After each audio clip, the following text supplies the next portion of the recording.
What was that? Some bloody sitcom. Life begins at 40. Try telling that to John Lennon. What are you writing there? Christmas card? You're not sending a Christmas card, are you? Just the one.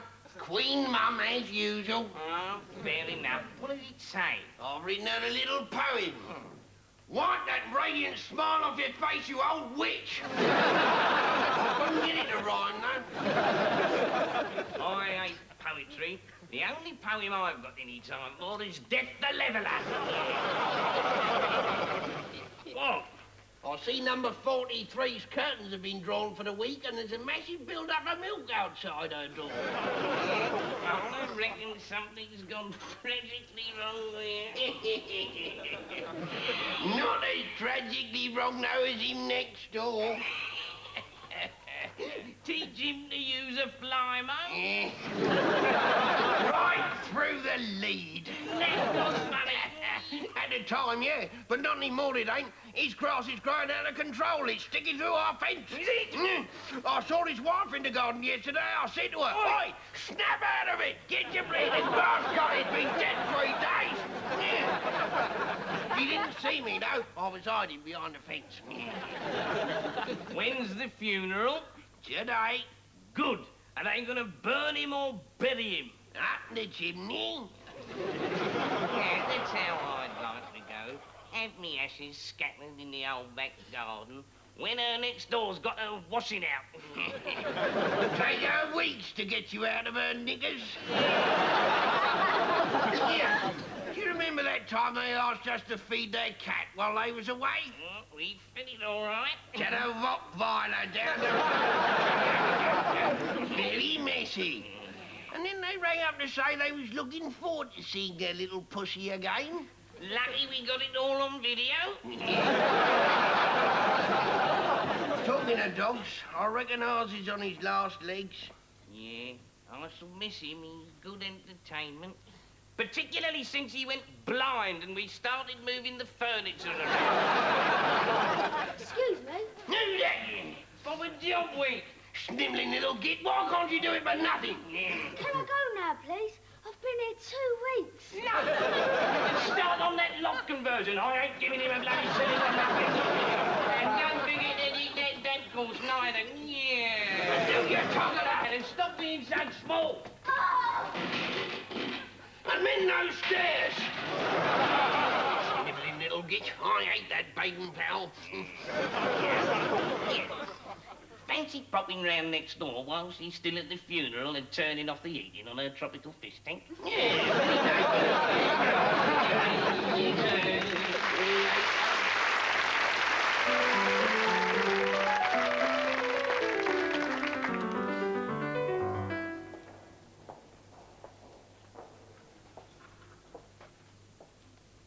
Bloody bigger. So, Charlie tells me you're a war correspondent. Yes, that's right. Yeah. They're obviously not at the moment because you're here. Yes. Yeah. I've just been in the Gulf. Really? Gosh. Wow. Why? I've been covering the build-up of troops in Saudi. Oh, yeah, of course, yeah. Must have been bloody hot out there. It's a desert. Yeah, of course, yeah. Yeah, of course it is, yeah. Hosepipe ban, I expect, but... gotta obey the law, very important, yeah. Sir, something I've always wondered about you war correspondent chaps, sir. Do you wear a hat? Occasionally, yes. Actually, at the moment, I'm more likely to be wearing a chemical warfare suit. Really? Chemical warfare suit, eh? Gosh, do you get these off the peg, or do you have a chap who runs smoke? They're standard army issue. Oh, They right. prevent chemicals attacking the nervous system. Right, yeah. Jolly good, yeah. Gotta be careful of chemicals, haven't you? Chap at school burnt his finger on a Bunsen burner. Bloody murder, I tell you, it really was, yeah. It's not quite the same thing. No, it wouldn't be, no, of course not. No. So they don't have Bunsen burners out there? No, not at all. That's one less thing to worry about. Phew. The Iraqis prefer mustard gas. Really? The Iraqis are out there as well, are they? It's them against the world. Oh, well, bloody good luck to them. Well, they're against us. Oh, well, I hope the blighters come a cropper then. Yeah. Tell me. Look, I'm sorry, I've got to go. Oh, so you're not staying? No, I've got to catch a plane. Yeah, so you don't sail then? Not in the desert, no. Yeah, that's a pity, yeah, because got a bit of 42-footer down at Chichester. Me and some of the chaps going down the weekend gonna suggest you joined us. Enormous fun. Yeah, look, I'm flying to Baghdad tonight. Oh, right, yeah. Baghdad's a bit far from Chichester. Is it? Yes, it is. Yeah. Oh, well, maybe next weekend then, huh? Anyway, bloody nice meeting you. Yes, and you. What is it that you do again? Me, yeah. Foreign Office. Snore.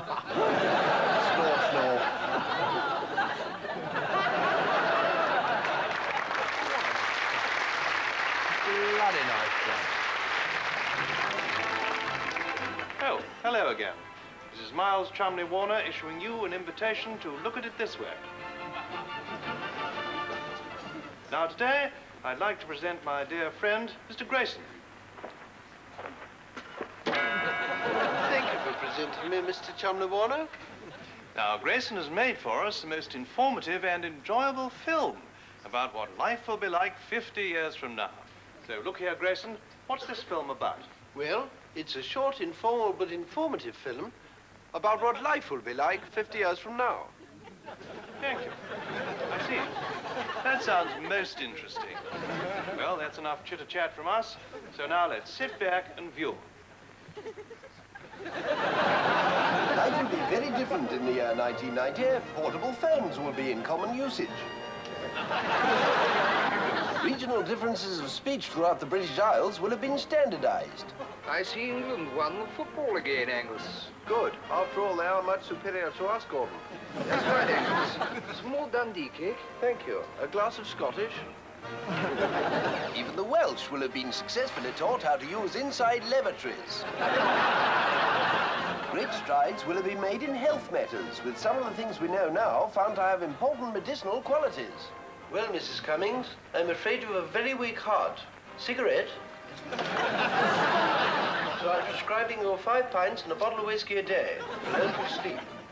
Oh, and by the way, no exercise and plenty of sausages. Libraries will adapt to new technologies. Hello, can I help you, dear? Yes. Do you have D.H. Lawrence's excellent Lady Chatterley's Lover? Certainly. My, that was a bit fruity. I see they're doing Tolstoy for school certificate again. English manners will have set the standard for the rest of the world, and our football fans will be recognized as our best ambassadors for the country. Well, that's our 12th World Cup in a row. Well done. Yes, but spare a thought for those plucky losers. Bad luck, Scotland. Racial prejudice will have been eliminated, with nations learning to live in proper harmony. Hello. I'm African, I'm afraid. Oh, never mind. You're welcome to live here in the coal bunker, as long as you promise not to eat my wife. I promise. Nuclear fuel will be the fuel of the future. Fire's going down, dear. Best pop another lump of plutonium on then, dear. Some of the developments in fashion and transport will no doubt seem a little strange to us, People will travel at the speed of light and arrive home before they leave. Good morning, darling. I'm off to bed now, then. And finally, the United States will have seen the error of her ways and beg Britain to take her back into the Empire. New York will be renamed Chiddingfeld-on-Sea.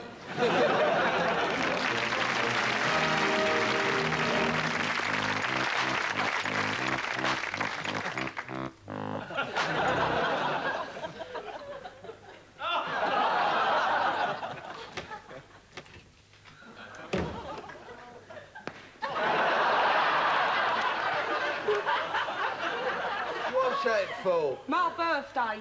What about your birthday? You forgot it. I never. When is it? Yesterday. I never forgot it. Well, you never got me a present. I did. Well, why didn't you give it to me then? 'Cause I forgot, didn't I, you daft boot? Well, where is it then? Outside.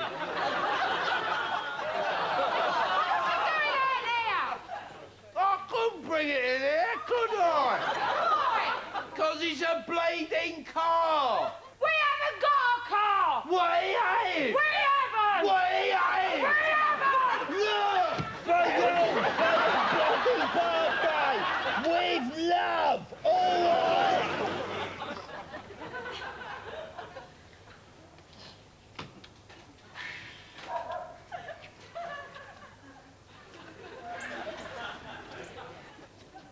What do you want to get a brown one for?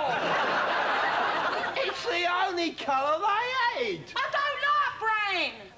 Well, I'm gonna paint it. What do you want to get a brown one for? For your birthday. I don't like brown. Well, you like brown cake, don't you? Where is my cake? You had a dirty great cake this morning with your bacon and eggs. Yeah, well, that was just normal breakfast cake, not birthday cake. Well, what's the difference? Edible candles. I bought you a car. I don't like brown. What's that knob? What knob? This knob. Air circulate. I don't want your air circulating round my car. Well, what do you want then? Cake! I'm sorry. I can't stand this anymore. Here, this is my daughter's wedding cake.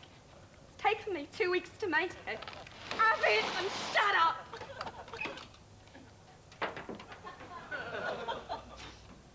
I don't like wedding cake.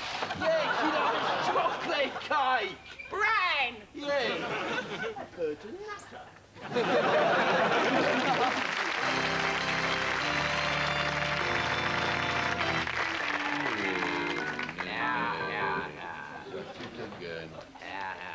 Good morning, boys.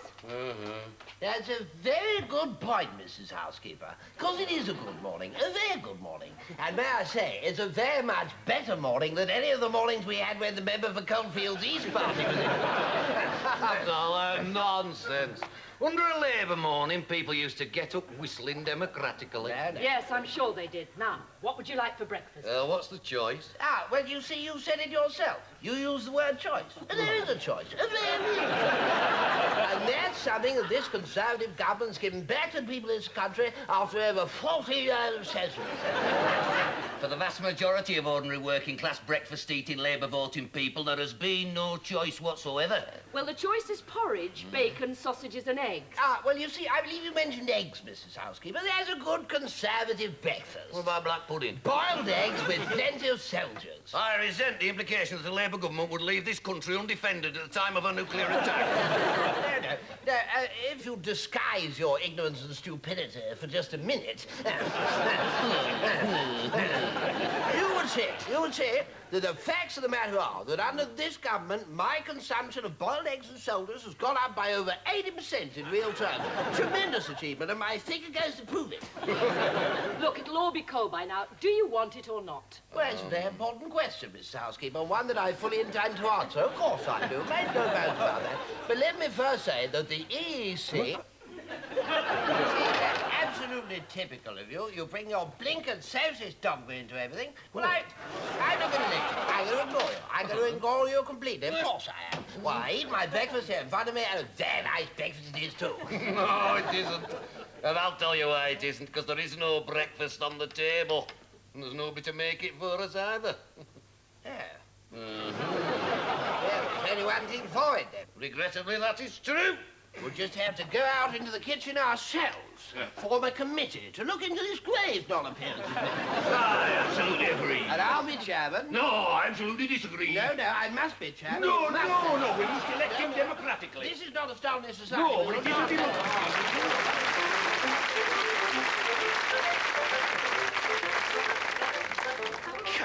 Our gyros have finally arrived and there's no post office to cash them in.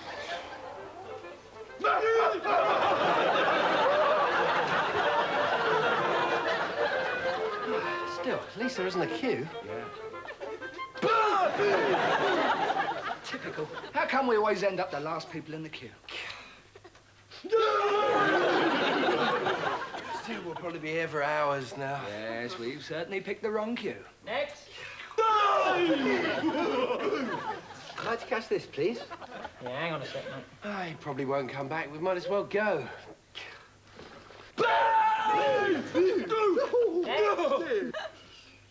Oh, no. I've completely forgotten to bring my gyro. Well, that was a waste of time, wasn't it? 2 more weeks with no money.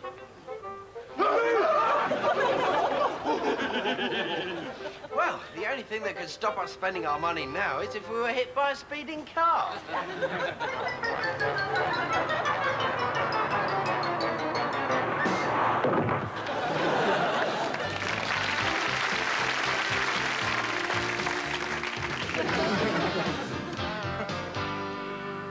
I was on the central line and he was on the Bakerloo. Oh, dear.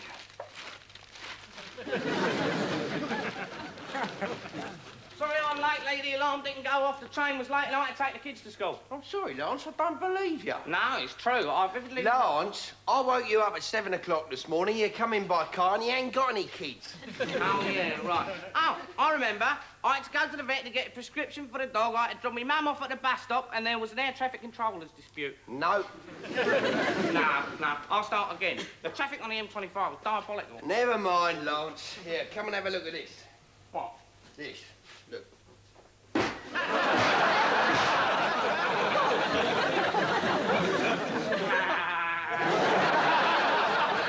Right, now stop arsing about and give me an hand with this motor. She'll be in to pick it up at lunchtime. All right. Oh, blimey, look, she's got a bald tyre in. Oh, yeah. Oh, well, never mind. The other three are all right. We'll have them. Better take the wing mirror off as well. Her eyesight isn't that good. I shouldn't think she uses it much. Go in handy on your helmet in, wouldn't it? Yeah. I'm thinking of selling my helmet in as it goes. How much do you reckon I'll get for it? Well, I was talking to that fat bloke down the pub last night. Nice bloke. Yeah, nice bloke. Nice and fat. And he said, blimey, it's fat, isn't it? Anyway, he reckons your helmet in's a classic car now. Really? Well, he should know, you know, like fat people know a lot about motors, don't they? Oh, yeah, he's well up on motors. He said if you want to part exchange it, your best bet at the moment's your German car, which is an interesting opinion for a fat bloke. Imagine that on top of you, you wouldn't be able to breathe, would you? Anyway, Alvin, right, he was down a pub and all. He don't like German motors, he reckons they don't hold their value. Mind you, they're very good in queues, you know, push their way to the front. What did the fat bloke think?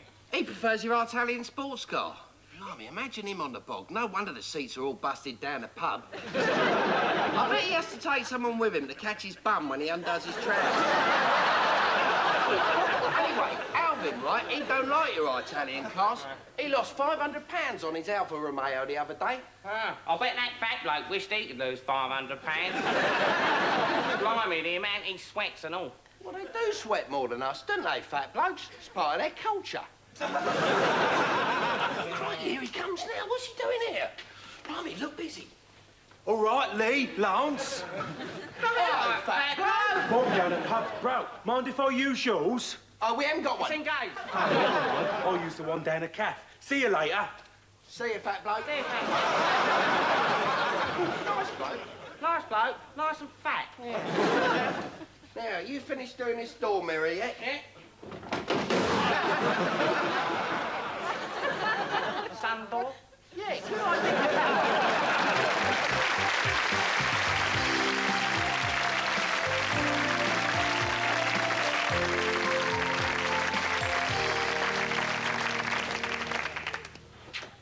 Hey, do you want a cup of tea, buddy? I don't, I've just had one. Hey, well, I'm making one. Do you want one or not?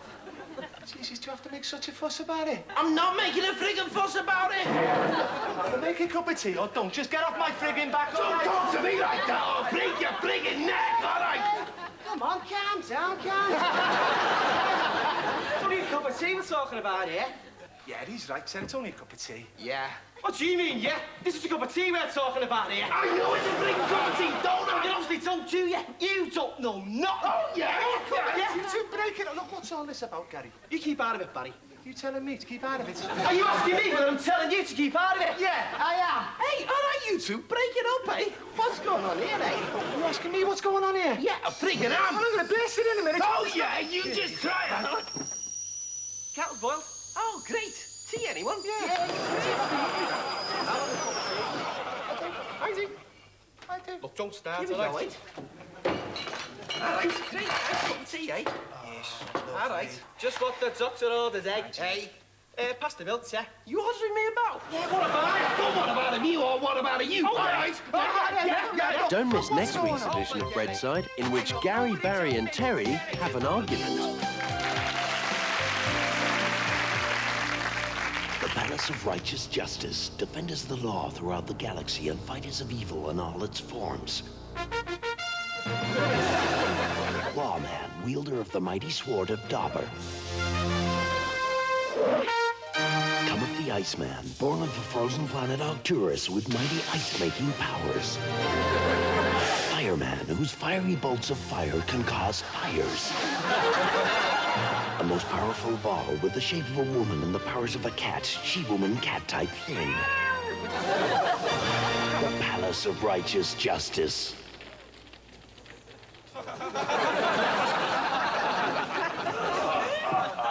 The universe is once more safe, but now I fear we are faced with an even more arduous task. Before we left this morning to fight evil, we forgot to do the washing up. See how the cereal is stuck to the bowl. Fear not, cometh. With my fiery powers, I will simply scorch the cornflakes into the pattern of the bowls. Hold your fire, impetuous one. Observe as I simply encase the dirty plates in a solid block of ice.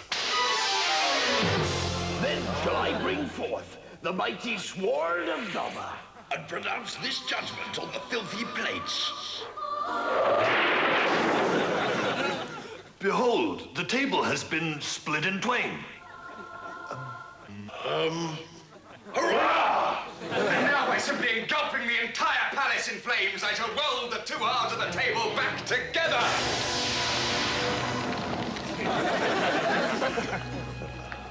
This means that we shall be forced to sleep rough on the streets neath sheets of cardboard. Aye, we shall be reduced to begging for 10p's and urinating against parked cars. Look! Yes, she-woman cat-type thing has saved the day by chewing off a piece of mangy fur and retching on it.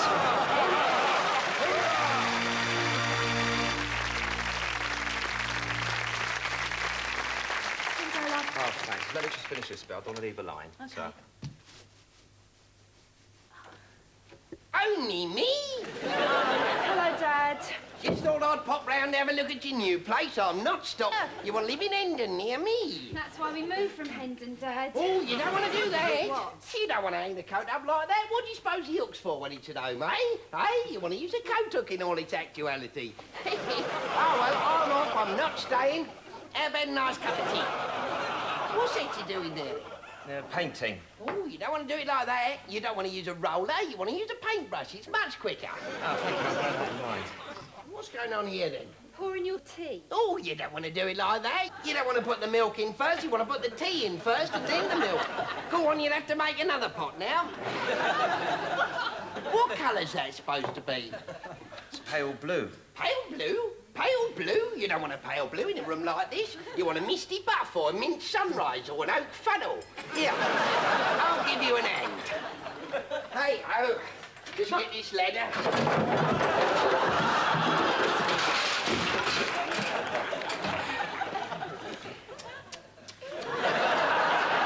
Now, I don't believe you wanted to do that, did you? Dear, dear.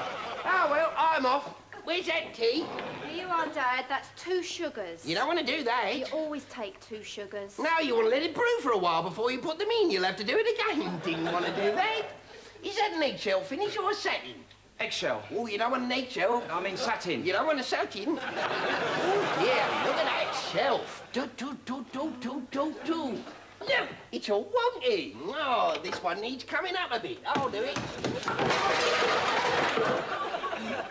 You don't want to leave your washing up piling up like that, do you? Is it? I am going out. Just wait. You don't want to leave now. You want to finish a job now you started.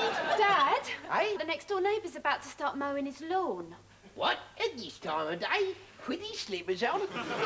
I'll best go and have a word with him. Ah, well, love you, Anita. You'll have to finish off without me, I'm afraid. Sorry about that. You want to clean this carpet up? Look, you've trodden paint all over it. You didn't want to do that. What do you want to do that for? You didn't want to leave that ladder there.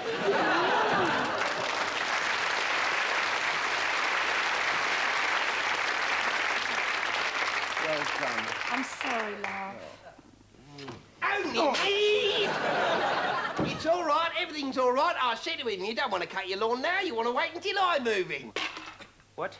Oh, didn't I tell you? I bought the place off him. I'll be more convenient for you. Oh, yes, I'll be able to come round a lot more often and give you a bit of advice. Right, where should we start? That door opens the wrong way. You want it to open the other way. You don't want a 60-watt bulb there. You want a 40-watt, don't you?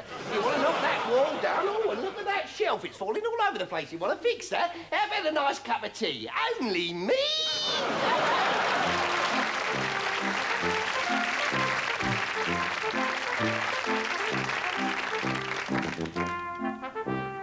More from Harry Enfield's television programme next Monday at the same time.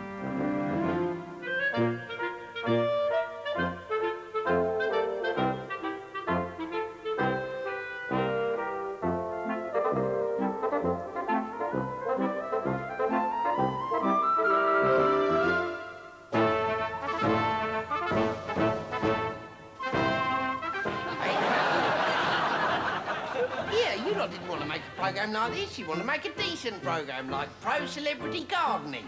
And you lot, you don't want to be watching this. You want to be out in the garden now getting your shallots in. I reckon there's going to be a bit of a frost today. I said that.